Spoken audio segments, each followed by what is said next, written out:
Bonjour, bonsoir tout le monde et bienvenue sur Savoir-faire digital. Aujourd'hui, nous allons introduire la notion de variable et puis de constante en Rust.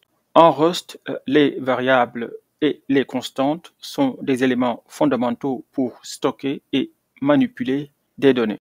Cependant, Rust introduit des concepts uniques comme la notion de mutabilité, l'immutabilité et le masquage, ou bien en anglais shadowing.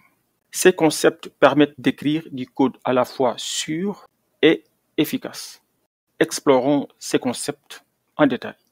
Commençons par la notion de variable et de mutabilité. Dans le langage Rust, les variables sont immuables par défaut. Cela signifie qu'une fois qu'une valeur est assignée à une variable, elle ne peut pas être modifiée. Cette approche encourage l'écriture de code prévisible et évite les modifications accidentelles. Voyons un exemple. Voilà, maintenant nous allons voir un exemple concret de la notion de mutabilité ou bien d'immutabilité. Ici, nous avons défini une variable x. Donc voilà comment vous pouvez définir une variable avec le langage Rust. Vous faites let pour dire que je suis en train de définir une variable et puis vous donnez le nom de votre variable. Si vous voulez lui assigner une valeur, comme dans notre cas ici, la valeur 100, vous mettez égal à 100 et puis vous finissez par un point virgule pour mettre fin à l'instruction. C'est une façon simple. Nous allons voir dans le futur des cas beaucoup plus complexes. Après cela, ici, nous allons afficher la valeur de x, donc before, et puis on met deux points, x égale, et là, on affiche la valeur de x. Après, ici, nous voulons changer la valeur de x, et on va mettre x égale à 200. Est-ce que ceci est possible dans le langage Rust? Évidemment, si vous utilisez d'autres langages de programmation, par exemple, si vous utilisez Python, évidemment, vous pouvez faire cela. Vous pouvez mettre x égale à 100 et faire ce que vous voulez, et après vous mettez x égale à 200, si c'est ce que vous voulez. Eh bien, il faut savoir qu'en fait, le langage Rust ne va pas vous permettre de faire ceci par défaut. Pour vous montrer que le programme ne marche pas, je ne vais même pas essayer d'exécuter ou bien de compiler. Je vais tout simplement faire en fait une vérification, ce qu'on appelle en fait un check en Rust. Pour faire une vérification avec le langage Rust, pour voir si votre code va être compilé ou pas, vous pouvez utiliser Cargo, bien sûr, si vous avez un projet Cargo. Bon, ce programme-là est déjà dans un projet, donc vous faites tout simplement Cargo, et puis vous faites check pour dire que je suis en train de vérifier si ce programme-là va être compilé ou pas. Et là, vous faites entrer. Voilà, on va essayer de voir en fait le résultat du check. Vous voyez ici, nous avons un problème, n'est-ce pas? Vous voyez, Cargo nous dit ici, first assignment, on avait déjà donné une valeur ici à x. Et this is the second assignment, c'est-à-dire que voilà une deuxième façon d'affecter une valeur à la même variable. Cargo vous dit, non, on ne peut pas faire ça en Rust. Si vous voulez vraiment changer la valeur de x, il faut depuis le départ dire que cette variable-là n'est pas une variable immuable, mais c'est une variable que vous pouvez changer. Et dans le langage Rust, si vous voulez vraiment faire cela, il faut que ce soit explicite. Donc, pour rendre une variable mutable ou bien mutable, vous devez explicitement utiliser en fait le mot-clé mute. Par exemple, ici, si je fais ceci, mute, ok? Là, je dis explicitement que je sais ce que je fais. Cette variable-là, pour l'instant, je lui donne une valeur égale à 100, mais puisque je sais ce que je fais, dans le futur, je peux ou bien je veux le changer. Donc ici, j'avais demandé une question, can we? Maintenant, je vais répondre, of course. Une fois que tu as changé cela, yes, we can. Maintenant, on peut. Parce que nous avons dit au compilateur, nous savons ce que nous faisons. Même si on change la valeur, c'est parce que nous voulons la changer. Et dans ce cas de figure-là, il faut le dire de façon explicite. Et nous allons voir maintenant quelle est la valeur de x avant le changement et quelle est la valeur de x après le changement. Donc là, je vais retourner sur mon terminal. Là, je vais faire ça. Je vais aller à la fin. CLS, je vais effacer. Et là, bon, là, je ne vais même pas faire le check. Je vais tout simplement faire un cargo run pour exécuter en fait. On voit très bien qu'avant le changement, x est égal à 100 et après le changement, x égale à 200. Donc, on voit que la mutabilité est un choix conscient en Rust, ce qui aide à prévenir les bugs liés aux modifications inattendues ou bien accidentelles de données. Dans la programmation Rust, si vous savez que vous avez une variable et que cette variable-là va prendre plusieurs valeurs possibles au cours de votre programme, vous ne pouvez pas tout simplement déclarer la variable.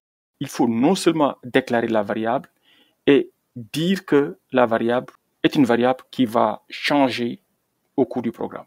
Dans ce cas de figure-là, il faut ajouter en fait le mot-clé mute pour dire que la variable est mutable, que vous pouvez la changer. Nous venons de finir avec la notion de variable et de mutabilité. Maintenant, nous passons à la notion de constante.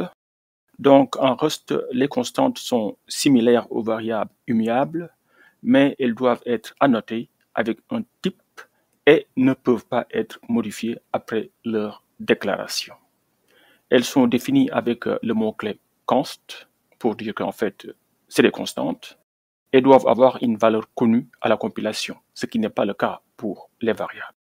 Donc, ceci est une différence fondamentale entre la notion de variable et puis la notion de constante. Pour les variables, nous n'avons pas besoin de donner une valeur définie lors de la compilation, mais pour les constantes, il est nécessaire d'avoir une valeur connue à la compilation. Maintenant, nous allons passer à la démonstration pour vous montrer comment utiliser les constantes dans la programmation Rust. Dans la première partie, nous avons vu comment utiliser les variables. Nous avons aussi vu la notion de mutabilité. Nous avions vu par défaut que les variables sont immuables dans le langage de programmation Rust. Ici, on va ajouter quelque chose sur la définition de notre variable. On va ajouter en fait le type de la variable. Nous avions déjà vu comment déclarer la variable. C'était avec le mot-clé let. Mut disait que, en fait, que nous pouvons changer la valeur de la variable dans la suite de notre programme. Sinon, si vous voulez changer la valeur sans déclarer que la variable est changeable, Rust ne va pas vous laisser faire cela, ok? Et après, ici, on ajoute en plus le type de la variable. Donc, F64, variable flottante sur 64 bits. Et là, on met la valeur de la variable. Voilà, maintenant ici, on va commencer avec la notion de constante. Ici, nous allons définir, par exemple, une constante. C'est une valeur qui va nous permettre de faire la conversion des kilomètres-heure vers les mètres par seconde. Ok? Donc là aussi, le type, c'est une valeur flottante, F64, donc 64 bits. Et après, on met la valeur de la constante. Quelqu'un peut se poser la question, pourquoi on définit la valeur de la constante comme ceci? Quelqu'un pourrait dire que, bon, si on fait tout ce calcul-là, on va se retrouver avec une valeur qui est autour de 0,27 comme ici, ou bien 0,28 comme ici. Est-ce que c'est la bonne méthode d'écrire un programme robuste? Juste mettre là-bas une constante. Pourquoi nous n'avons pas fait cela? Donc, il y a plusieurs raisons pour lesquelles nous n'avons pas fait cela. Première raison, nous voulons que notre programme soit explicite. Qu'est-ce que nous entendons par avoir un programme explicite? Si on écrit le programme comme ceci, quelqu'un qui regarde ce code-là comprendra comment, en fait, cette constante-là a été dérivée.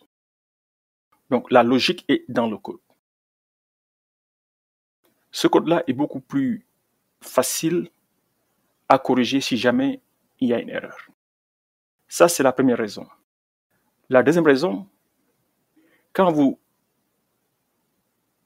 écrivez du code haute performance, il faut éviter le maximum possible l'imprécision. C'est pourquoi nous avons évité d'utiliser ici 0,27 ou bien 0,28 et utiliser en fait une constante qui définit précisément la valeur que nous voulons utiliser. Évidemment, après, pour des questions d'affichage, vous voulez avoir une certaine précision parce que vous ne pouvez pas afficher en fait tous les chiffres après la virgule. Mais ça, c'est pas un problème. Pendant l'affichage, on dit tout simplement à la machine de nous donner 2 chiffres après la virgule.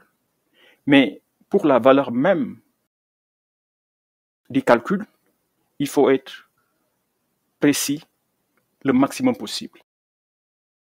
Et donc, si vous voyez en fait le résultat ici, vous voyez pourquoi nous avons fait tout ce que nous avons fait ici. Je vais effacer mon écran ici et je vais même exécuter encore le code. Donc là, si je fais cargo run, donc là, vous voyez en fait que pour la question de la mutabilité, avant on avait x qui était égal à 100, on l'a changé à 200, donc ce qui est correct. Maintenant, pour les constantes, vous voyez très bien que si vous utilisez par exemple la valeur 0,27, vous allez vous retrouver avec une vitesse qui est égale à 54 mètres par seconde. Si vous utilisez par exemple 0,28 comme la constante pour la conversion, vous allez vous retrouver avec une valeur de 56 mètres par seconde. Alors que si vous utilisez la valeur exacte, vous vous trouvez avec une valeur de 55,56 mètres par seconde. Quand vous utilisez 0,27 comme constante, vous aurez ce qu'on appelle underestimation. Donc vous aurez une valeur en dessous de la valeur exacte.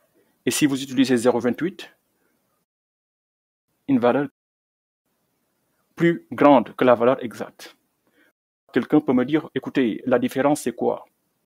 Plus ou moins 40 cm.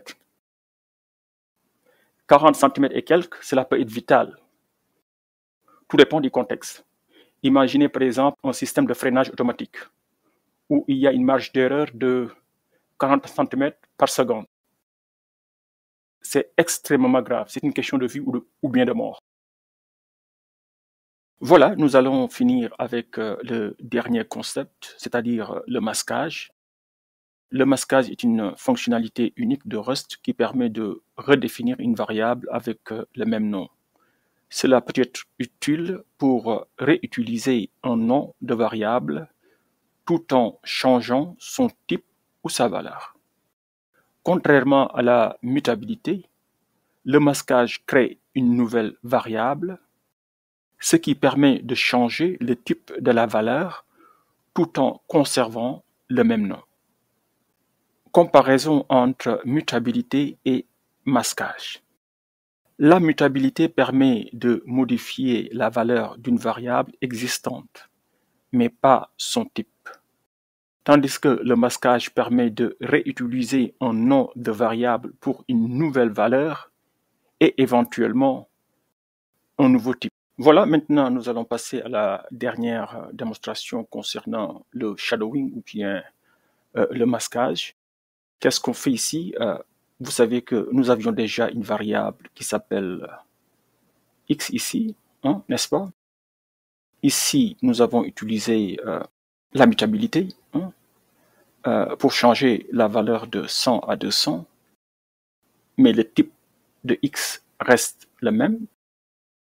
Maintenant, ici, on va définir un nouveau bloc et on va utiliser en fait le même nom, x, et on va définir une nouvelle variable. Cette nouvelle variable x n'est pas un flottant.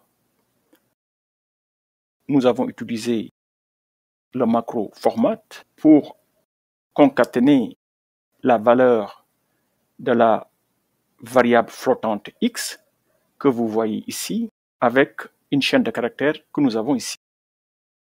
Là, j'ai mélangé le français et l'anglais. Je vais mettre tout simplement ici donc speed.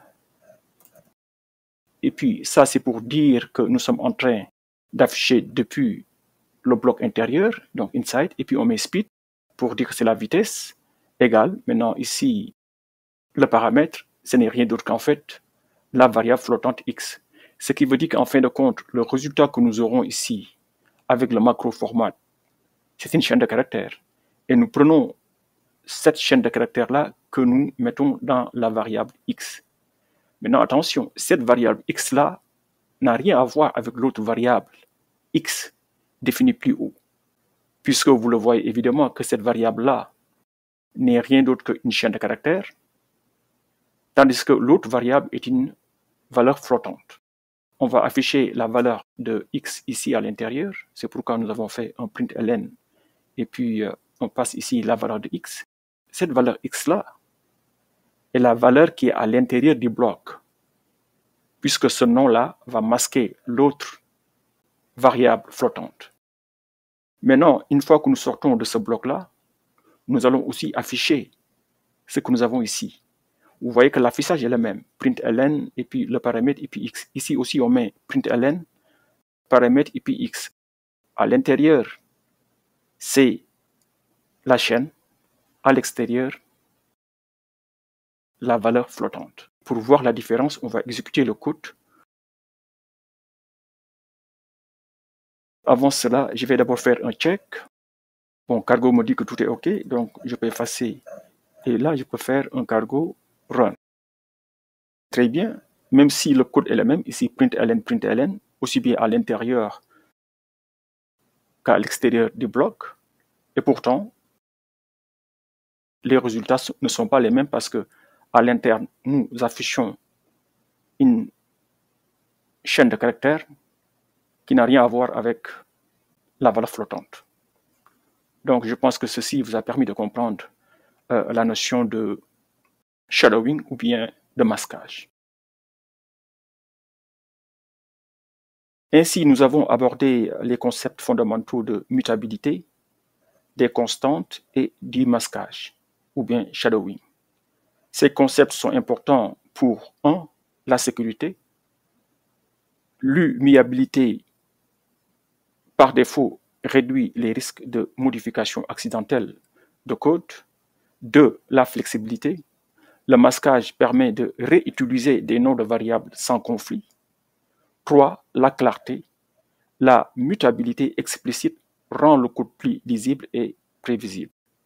Maintenant, en maîtrisant ces concepts, vous serez en mesure de rédiger du code Rust sûr, efficace et expressif.